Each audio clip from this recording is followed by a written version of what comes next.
and then she turned around. Her eyes were big black buttons. "Lunchtime, Coraline," said the woman. "Who are you?" asked Coraline. "I'm your other mother," said the woman. "Go and tell your other father that lunch is ready." She opened the door of the oven. Suddenly Coraline realized how hungry she was. It smelled wonderful. "Well, go on." Coraline went down the hall to where her father's study was. She opened the door. There was a man in there, sitting at the keyboard, with his back to her. "Hello," said Coraline. I mean, she said to say that lunch is ready." The man turned around.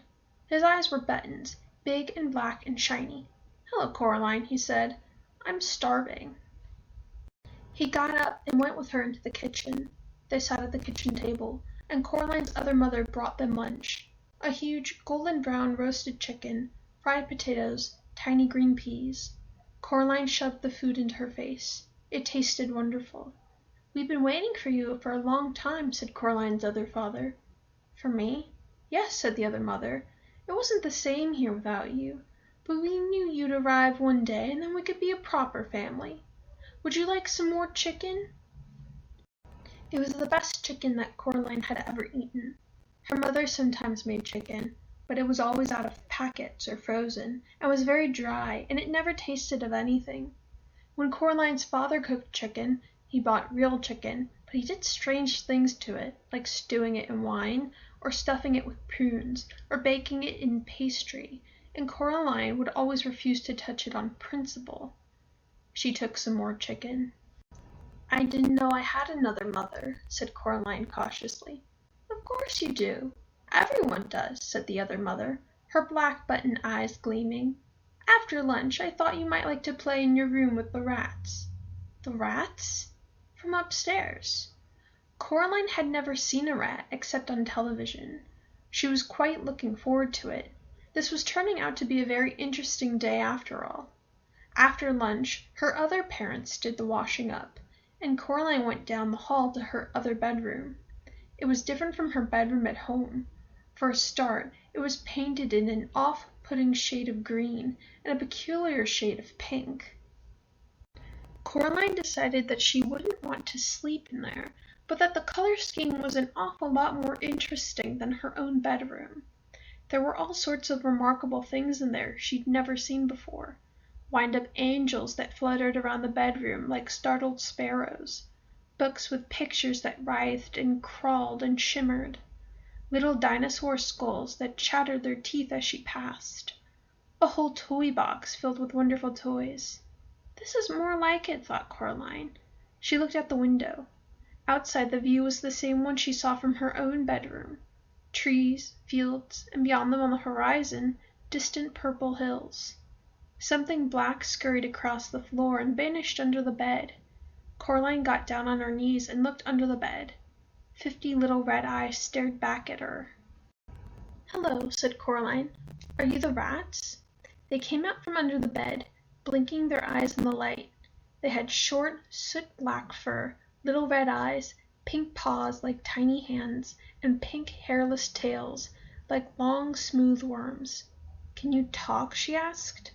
The largest, blackest of the rats shook its head.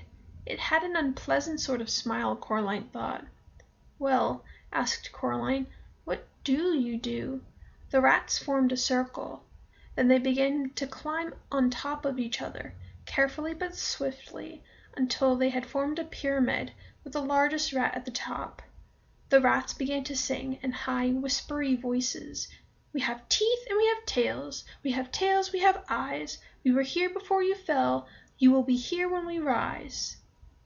It wasn't a pretty song. Coraline was sure she'd heard it before, or something like it, although she was unable to remember exactly where. Then the pyramid fell apart, and the rats scampered, fast and black, toward the door. The other old man upstairs was standing in the doorway, holding a tall black hat in his hands. The rats scampered up him, burrowing into his pockets, into his shirt, up his trouser legs, down his neck. The largest rat climbed onto the old man's shoulders, swung up on the long gray mustache, past the big black button eyes, and onto the top of the man's head. In seconds, the only evidence that the rats were there at all were the restless lumps under the man's clothes, forever sliding from place to place across him, and there was still the largest rat, who stared down with glittering red eyes at Coraline from the man's head. The old man put his hat on, and the last rat was gone. "Hello, Coraline," said the old man from upstairs. "I heard you were here. It is time for the rats to have their dinner, but you can come up with me if you like and watch them feed." There was something hungry in the old man's button eyes that made Coraline feel uncomfortable. "No, thank you," she said. "I'm going outside to explore." The old man nodded very slowly. Coraline could hear the rats whispering to each other, although she could not tell what they were saying. She was not certain that she wanted to know what they were saying. Her other parents stood in the kitchen doorway as she walked down the corridor, smiling identical smiles and waving slowly. "Have a nice time outside," said her other mother. "We'll just wait here for you to come back," said her other father. When Coraline got to the front door, she turned back and looked at them. They were still watching her, and waving and smiling. Coraline walked outside and down the steps.